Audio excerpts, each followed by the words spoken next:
Unauthorized assemblies are currently prohibited under the Electoral Commission and Ministry of Health guidelines.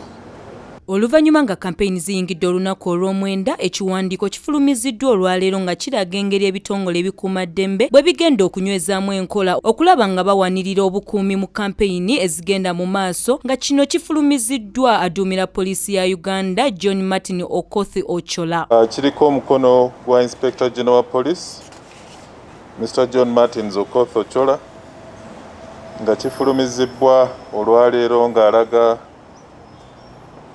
engeri ebitongole ebikuumaddembe gye bigenda okunywezaamu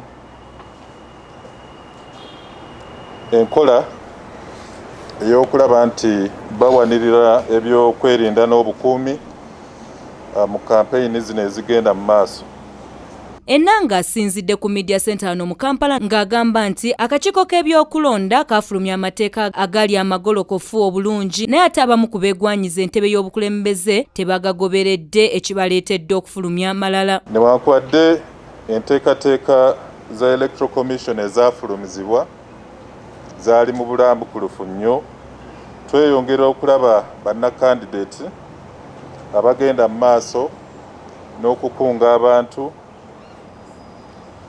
n'okutambula nga bakozesa oluseregende lw'amamotoka n'okukunga abantu mu ngeri ekontana n'enteekateeka eza Electoral Commission. Mu ngeri y'emu ono agamba nti bakwongera okunyweza n'okussa mu nkola ebiragiro by'akakiiko k'ebyokulonda. Tuvuddeyo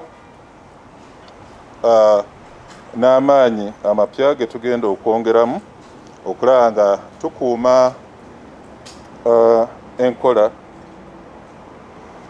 ey'Electoral Commission. Enanga annyonnyodde mu bulambulukufu omugaso gw'abakuumi abaweebwa abo abeesimbyewo ku bwa pulezidenti nga bw'atunnyonnyola. Presidential candidate w'atambula kye tuyitanga all round protection, okulaba nga bamuwa obukuumi, kubanga aba afuuse VIP oba omuntu ow'omugaso oba omuntu essaawa yonna gye bugenda mu maaso asobola okufuuka omukulembeze ow'eggwanga. So baba balina okumuwa obukuumi obwo okumwetoola. Mu ngeri y'emu alabudde ku bulabe obuli ku yeesimbyewo yenna singa aba ayimiridde wakati mu bawagizi be, era n'alambulula ne ku ngeri emmotoka bwe zirina okutambulamu ng'agenda mu kampeyini ze. Era wano poliisi ekakasizza n'okukwatibwa kwa Bobi Wine olunaku olwaleero. Not in the ground, I don't know what exactly, but the truth is that he has been arrested and you will be informed. Maria Dana Namiro, STV Select Enjaulo.